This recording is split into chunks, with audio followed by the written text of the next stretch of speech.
Alors ici, sur cette plante qui est une Viola cornuta, une mini pensée, très proche cousine de la pensée traditionnelle, utilisée en jardinière, je vais évoquer avec vous ce que l'on appelle, nous en horticulture, l'effleurage.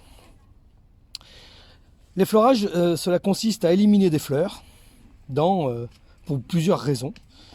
Cela va dépendre de l'époque à laquelle on va le réaliser. Si cet effleurage s'effectue en tout début de culture, on va donc éliminer la fleur pour la simple et bonne raison que cette fleur qui utilise les éléments minéraux et qui épuise un petit peu la plante en étant produite, va limiter et diminuer la quantité de feuillage que va faire la plante. Or, en début de culture, ce que l'on attend d'une plante, c'est qu'elle soit avec une belle végétation, et pour que cette belle végétation puisse, après, par la suite, donner de belles fleurs.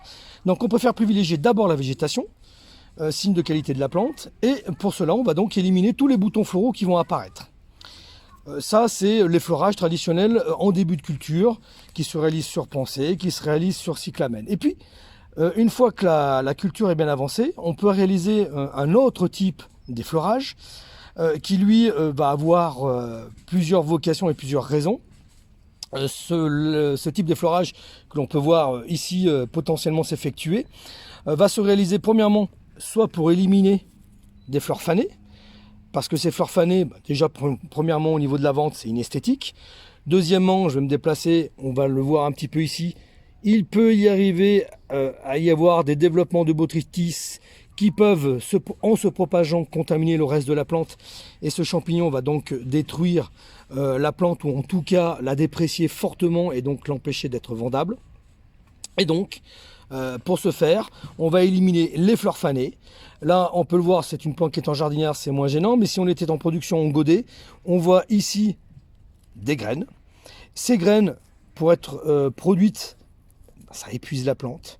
Et pendant que ça épuise la plante, il faut savoir que plus une plante fera de graines, moins elle fera de fleurs par la suite, puisque cette dépense d'énergie à produire de la graine va se faire au détriment de la floribondité de la plante. Donc, on va éliminer les fleurs, enfin les graines. On va éliminer d'abord et surtout les fleurs fanées avant même qu'elles puissent monter à graines. Quand on est à ce stade-là de graines, je dirais presque que c'est déjà trop tard quand on est dans une plante qui est en godet.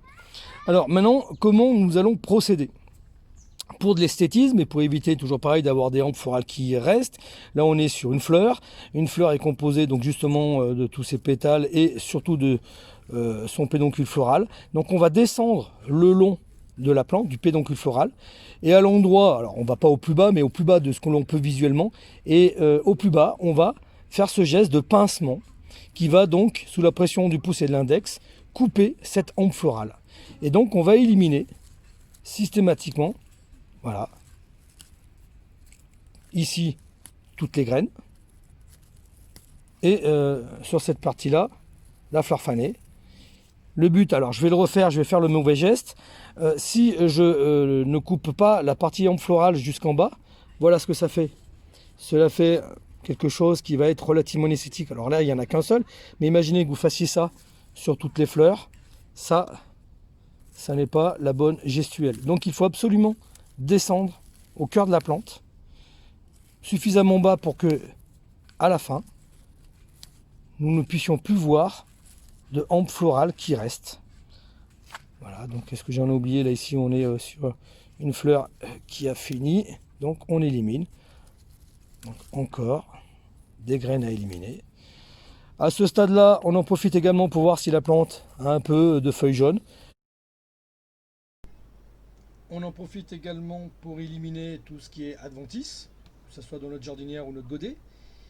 Et en termes de chantier, on n'oublie pas d'avoir toujours à côté de soi une poubelle. Alors il faut savoir que pour le Botrytis cinerea, c'est une maladie cryptogamique qui s'attaque d'abord aux parties mortes de la plante, mais qui risque par la suite de se propager au reste de la plante et notamment sur les parties saines de la culture. Donc ça peut être très préjudiciable pour l'ensemble d'une culture, notamment dans des conditions d'humidité extrême que l'on peut retrouver dans des serres. Voilà.